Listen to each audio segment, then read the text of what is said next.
MPA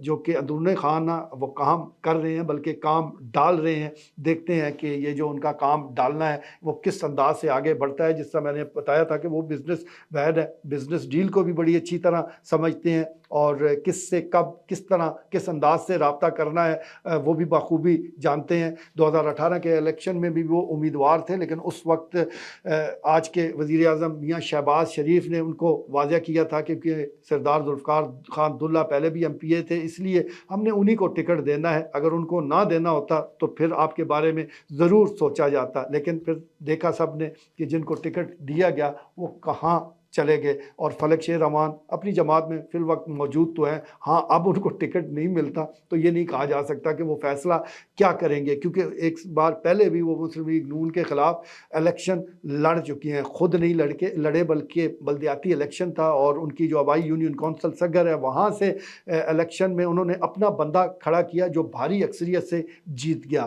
اس سے دو باتیں سامنے آتی ہیں کہ اگر ملک صاحب کو آپ انکار کریں گے تو وہ کوئی اور راستہ بھی لے سکتے ہیں, اور دوسرا اگر کسی کو وہ میدان میں اتارتے ہیں تو پھر اس کی کامیابی کے لیے کوشش بھی کریں گے. تو یہ ساری صورتحال ہے. ہم دیکھ رہے ہیں کہ سیاست کیونکہ بزنس ہی بنتا جا رہا ہے تو اس میں جو بزنس مین ہیں وہ بڑے کامیاب ہو رہے ہیں. ملکی سطح کی بات کی جائے, صوبائی وزارت اعلیٰ ہو, وزیر ہو, ہر جگہ ہمیں بزنس مین نظر آ رہے ہیں. تو کیا وجہ ہے کہ حلقہ PP 22 میں ہمیں بزنس مین سیاست کرتے ہوئے بلکہ کامیاب سیاست کرتے ہوئے نظر نہ آئیں. تو یہ بالکل طے ہے کہ جن لوگوں کے بھی ٹرانسپورٹ کے کاروبار ہیں, ایجوکیشن کے کاروبار ہیں, تو ان کے پاس دینے کو بہت کچھ ہے. ہاں کب دینا ہے, کس انداز سے دینا ہے اور کون سا مہرہ چلنا ہے یہ وقت طے کرتا ہے, اور وقت پر فیصلہ کرنا کسی بھی کامیاب بزنس مین سے ہی سیکھنا چاہیے. تو بڑی دلچسپ صورتحال ہے نون لیگ کے ٹکٹ کو لے کر. دوسری طرف پاکستان تحریک انصاف کے لوگ موجود ہیں اور یہاں ان کے پاس اچھا ووٹ بینک ہے, اور یہ 8 فروری کے الیکشن نے ثابت بھی کیا کہ پاکستان تحریک انصاف کو جو مرضی نشان دے دیا جائے لوگ بخوبی جانتے ہیں, سمجھتے ہیں کہ انہوں نے ووٹ کس کو دینا ہے.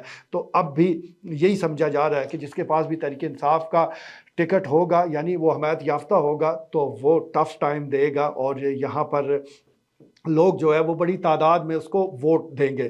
ایک عمومی تاثر یہ پایا جاتا ہے کہ یہاں پر یہ جو حلقہ PP 22 کا الیکشن ہے یہ تلہ گنگ بامقابلہ تلہ گنگ ہی ہوگا, یعنی دونوں امیدواروں کا تعلق تلہ گنگ سے ہو سکتا ہے. اس کی بڑی وجہ تو تلہ گنگ ضلع کے حوالے سے عوام کے تحفظات ہیں. عوام یہ چاہتی ہیں کہ یہ ضلع مکمل فنکشنل ہو, اور اس سلسلے میں وہ مختلف لوگوں کو بھی مورد الزام ٹھہراتے ہیں کہ ان کی وجہ سے یہ ضلع مکمل طور پر فعال نہیں رہا. بہرحال کچھ بھی ہو, اب ان کو یہ تسلی تو دی جا سکتی ہے کہ اگر منتخب ہوئے تو اس سے ضلع کو فعال کر دیا جائے گا. اب یہ تسلی تو حکمران جماعت ہی دے سکتی ہے, لیکن دیکھتے ہیں کہ عوام اس تسلی پر کس حد تک یقین کرتے ہیں. جہاں تک ووٹ کی بات ہے تو ووٹ تو تحریک انصاف کے پاس بہت ہے, اور اس بار حلقہ PP 22 کا جو ضمنی الیکشن ہے وہ ایک بات طے ہے کہ وہ 8 فروری جیسا نہیں ہوگا. یہ سیدھا سادہ الیکشن ہوگا, جس نے ووٹ حاصل کیے وہی کامیاب ہوگا. تو اس لیے بڑی محنت کرنے کی ضرورت ہے. دیکھتے ہیں کہ تحریک انصاف کے حمایت یافتہ دو جو نثار ہیں, نثار قاسم اور حکیم نثار, اس میں کون جانثار ثابت ہوتا ہے, کون سامنے آتا ہے. اور اس کے ساتھ ساتھ محترمہ فوزیہ بہرام صاحبہ ہے, آیا ان کو بھی کنسیڈر کیا جائے گا یا نہیں. دلچسپ صورتحال ہے یہاں بھی ٹکٹ کو لے کر. دوسری طرف ہم دیکھ رہے ہیں کہ مسائل ہیں, مسائل کے حل کا عوام کو ہمیشہ تسلی دی جاتی ہے, عوام کو بتایا جاتا ہے کہ ان کے مسئلے مسائل حل ہوں گے, لیکن ابھی تک تو ایسا ممکن نہیں ہوا. ہاں اگر ہم چکوال شہر کی بات کریں تو یہاں مشہور زمانہ بھون روڈ, جس کے بارے میں ہر ایک نے خبر دی, ہر ایک نے واویلا کیا, وہاں پر جو دکاندار ہیں انہوں نے ہاتھ جوڑے, تو اب کم سے کم اتنا رحم ضرور آ گیا ہے کہ اس کی مرمت کا کام وہ شروع ہو گیا ہے. لوگوں میں تو واقعی اس بار خوشی کی لہر دوڑ گئی ہے, کیونکہ شہر کے بیچوں بیچ اتنے گڑھے ماضی میں ہم نے کبھی نہیں دیکھے کہ اس طرح ٹوٹ پھوٹ ہو اور کوئی پوچھے ہی نہ. تو بہرحال یہ ایک ساری صورتحال ہے, اور دیکھتے ہیں کہ الیکشن 21 اپریل کو وہ کس انداز سے ہوتا ہے, کون کھلاڑی میدان میں اترتے ہیں اور کس کو کس کی حمایت حاصل ہوتی ہے.